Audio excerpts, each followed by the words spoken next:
జ్ఞానము లేని స్వేచ్ఛ మహాప్రమాదకరమైనది. ఈ తరం చూడండి, ఈ రోజుల్లో మనుషులను చూడండి, ప్రతి ఒక్కరికి స్వేచ్ఛ కావాలి. ఎవరైతే వ్యక్తిగతంగా వాళ్ళకి ఏది నచ్చితే అది ఎంత ఎక్కువగా చేస్తే, వాళ్ళకి నచ్చినన్ని పనులు ఎన్ని ఎక్కువ పనులు చేస్తే, వాళ్ళు నచ్చినట్టుగా ఎంత నచ్చినట్టుగా అంత జీవిస్తే వాళ్ళంత సక్సెస్ఫుల్ పర్సన్స్ ఈ కాలం డెఫినేషన్ ప్రకారం. ఫలానా ఆమెకి ఏమైంది, ఆమెకి బయట దేశానికి పోవాలని డిసైడ్ అయిపోయింది, వెళ్ళిపోయింది, సక్సెస్ఫుల్ పర్సన్. ఫలానా పర్సన్ ఇది చేయాలనుకున్నాడు, చేశాడు, సక్సెస్ఫుల్ పర్సన్. ఫలానా పర్సన్ ఆమెను వదిలించుకోవాలనుకున్నాడు, వదిలించుకున్నాడు, ఈమెను చేసుకోవాలనుకున్నాడు, చేసుకున్నాడు, సక్సెస్ఫుల్ పర్సన్. అవునా? ఆమె అసలు వినలేదు. అవునా? వాళ్ళ భర్తను వదిలించుకుంటా అని చెప్పి భీష్మించి కూర్చుంది, వదిలించుకుంది, ఇప్పుడు మళ్ళీ ఇంకొకరిని చేసుకుంది, successful person. The definition of success change కాదు, ఇట్ గాట్ రాటన్. హల్లెలూయా. ఇప్పుడు ఎవరెంత స్వేచ్ఛగా ఉంటే వాళ్ళంత సక్సెస్ఫుల్ పర్సన్ అని అర్థం. కానీ బైబుల్ దీన్ని వ్యతిరేకిస్తోంది. హల్లెలూయా. బైబుల్ దీన్ని వ్యతిరేకిస్తోంది. నువ్వు స్వేచ్ఛగా ఉండడం ముఖ్యం కాదు, నువ్వు జ్ఞానంతో ఉండడము, నీ దేవుడు నీ పట్ల కలిగి ఉన్న ఉద్దేశాన్ని తెలుసుకొని దానికి అనుగుణంగా జీవించడము ముఖ్యమని దేవుని వాక్యం సెలవిస్తాడు. ఇక్కడ ఈ వ్యక్తి పరిస్థితి అదే, ఈ చిన్న కుమారుడి పరిస్థితి అదే.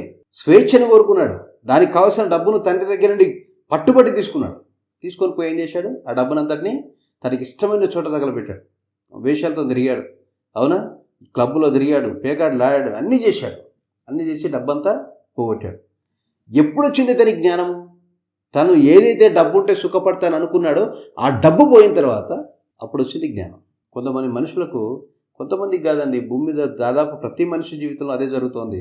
ఎన్ని తరాలు మారినా, ఎన్ని యుగాలు మారినా, ఏ చరిత్ర ఎంతగా మారినా మనిషి జీవితంలో ఈ ఒక్క విషయంలో మాత్రం మార్పు రావట్లేదు.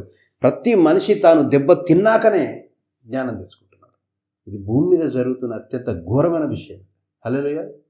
ఎవడు ముందుగా చెప్తే వినడు. ఖచ్చితంగా దెబ్బ తగలాల్సిందే. ఆ గుండెల్లో శూలం దిగాల్సిందే, ఆ గుణపం దిగాల్సిందే. ఆ దిగిన తర్వాతే బుద్ధి జ్ఞానాలు. ఇక్కడ ఈ వ్యక్తి జీవితంలో విషయంలో జరిగింది అదే. చాలా సందర్భాల్లో మన జీవితంలో వచ్చే నష్టాలు మనం ఏమనుకుంటామంటే మనకు అవి శాపంలాగా వచ్చాయి, మనకు అవి ఓటమిగా వచ్చాయి, దుష్టుడు మన మీద గెలిచాడనుకుంటాం. లేదు, ప్రతి సందర్భం అలా కాదు.